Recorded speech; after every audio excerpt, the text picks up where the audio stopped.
I can feel the power, I can feel the power. Feel the power. Yeah, money that is time and hour. Time and hour. Speed லைஃப்பில் இப்போ எங்கே தான் அங்கே speed இல்லை. அதாவது நூடுல்ஸுமே 2 மினிட்ஸில் வேணும் அப்படின்னு கேட்குற உலகம் இது.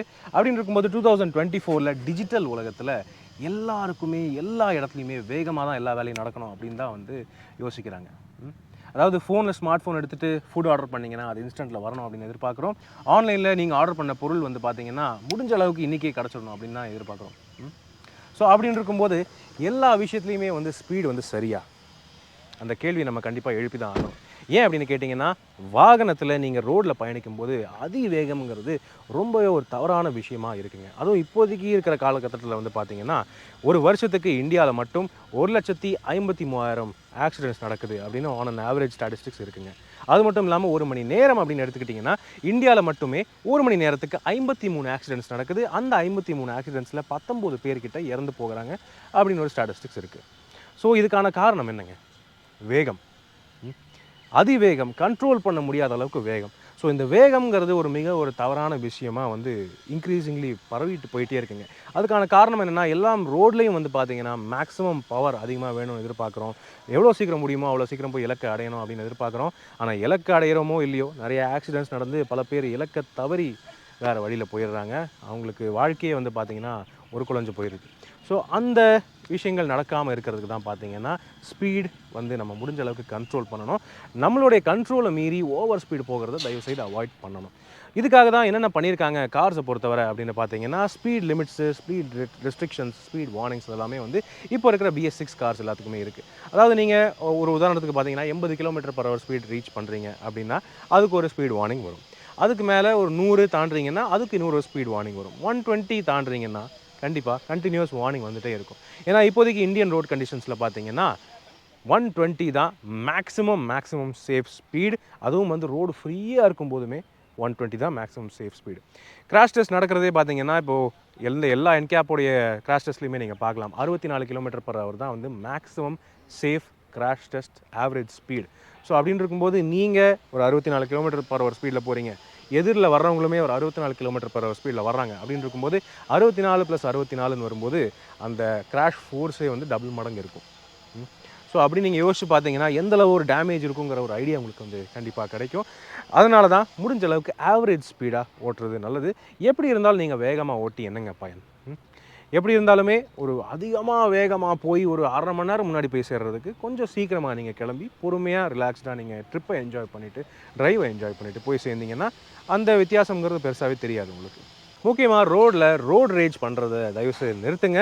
அதாவது சின்ன வண்டி நீங்கள் ஓட்டுறீங்கன்னு போது நீங்கள் வந்து பெரிய வண்டியை பிடிக்கிறதுக்கு அப்படி வேகமாக அழுத்தி ட்ரை பண்ணி அப்படிலாம் போகிறது தயவுசெய்து அவாய்ட் பண்ணிவிடுங்க. ஏன்னா உங்கள் வண்டி சின்ன வண்டியாக இருந்துச்சுன்னா அந்த வண்டிக்கு ஒரு சில லிமிட்டேஷன்ஸ் இருக்கும். அந்த வண்டியோடைய ஸ்பீட் லிமிட்ஸ் இருக்கும். அந்த வண்டியோடைய டயர்ஸ் சின்னதாக இருக்கும். ஸோ முக்கியமாக உங்களுக்கு கிரிப்பு கிடைக்க வாய்ப்புகள் கம்மியாக தான் இருக்கும். பெரிய வண்டின்னு இருக்கும்போது அதுவுமே பார்த்தீங்கன்னா ஓவராக மொமெண்டம் அதிகமாச்சுன்னா ஈஸியாக வந்து அந்த ஸ்பீடில் கேரி ஃபார்வர்ட் ஆகி அப்படியே கிராஷ் ஆகிறதுக்கும் வாய்ப்புகள் இருக்குது. ஸோ அதனால் பெரிய வண்டியாக இருந்தாலும் சரி, சின்னதாக வண்டியாக இருந்தாலும் சரி, ஸ்பீட் லிமிட்டாக அளவாக ஓட்டுங்க.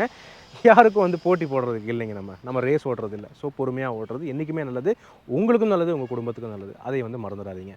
ஸோ ஓவராலாக நான் சொல்ல வர விஷயம் என்னங்க, ஸ்பீட் த்ரில்ஸ் பட் கில்ஸ். அதுதான் உண்மையான விஷயம். உங்களுக்கு த்ரில்லிங்காக இருக்கும், நீங்கள் ஓட்டும்போது செமையாக இருக்குது அப்படின்னு இருக்கும்.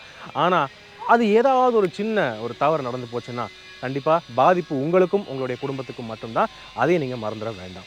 உண்மையாக சொல்லப்போனால் ஸ்பீடுங்கிறது பார்த்தீங்கன்னா ஒரு சப்ஜெக்டிவான விஷயங்க. அதாவது ஊருக்குள்ளே ஒரு குறுகலான பாதையில் நீங்கள் வந்து 60 km/h ஸ்பீடு போகிறீங்கன்னா அதுவுமே வந்து ஓவர் ஸ்பீடு தான் அந்த இடத்துக்கு. ஹைவேஸில் நீங்கள் 60 போகிறீங்கன்னா பிரச்சனை இல்லை. ஸோ அதே மாதிரி நீங்கள் எந்த இடத்துல நீங்கள் ஓட்டுறீங்க அது வந்து ஒரு குறிப்பிடத்தக்க ஒரு விஷயம். கவனித்து தான் ஓட்டணும். அதாவது இன்டர்செக்ஷன்ஸ், ஒரு ஜங்ஷன் வருது, ஒரு 4 ரோடு கிராசிங் வருது அப்படின்னு இருக்கும்போது அங்கே பொறுமையாக ஓட்டுங்க. வளைவு வருது அங்கே பொறுமையாக ஓட்டுங்க.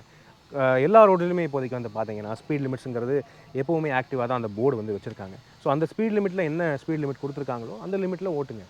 அதை மீறி போனால் உங்களுக்கு எவ்வளோங்க லாஸ் ஆக போகுது டைமு? மிஞ்சி போனால் ஒரு 5 நிமிஷம் 10 நிமிஷம் அவ்வளோதானே. ஸோ அந்த 10 நிமிஷத்தை நீங்கள் வந்து வேறு இடத்துல சேவ் பண்ணலாமே. அந்த ட்ரிப்பை நீங்கள் என்ஜாய் பண்ணலாம் இல்லையா? அதை நீங்கள் மறந்துடாதீங்க. அதே மாதிரி ரோட்டில் நடந்து போகிறாங்க, பெடஸ்ட்ரியன்ஸ் இருக்காங்க, சைக்கிளிஸ்ட் இருக்காங்க, 2 வீலர்ஸ் வந்து போகுது அப்படின்னு இருக்கும்போது தயவுசெய்து பொறுமையாக ஓட்டுங்க. அவங்களுக்கும் ரோட்டில் போகிறதுக்கு வழி விடுங்க. ஏன்னா அவங்களுக்கும் ஆப்வியஸ்லி அவங்களும் டேக்ஸ் கட்டுறாங்க. ஸோ அவங்களுக்கும் ரோடில் ஒரு கொஞ்சம் இடம் கொடுத்து தான் ஆகணும். தயவுசெய்து பொறுமையாக ஓட்டுங்க.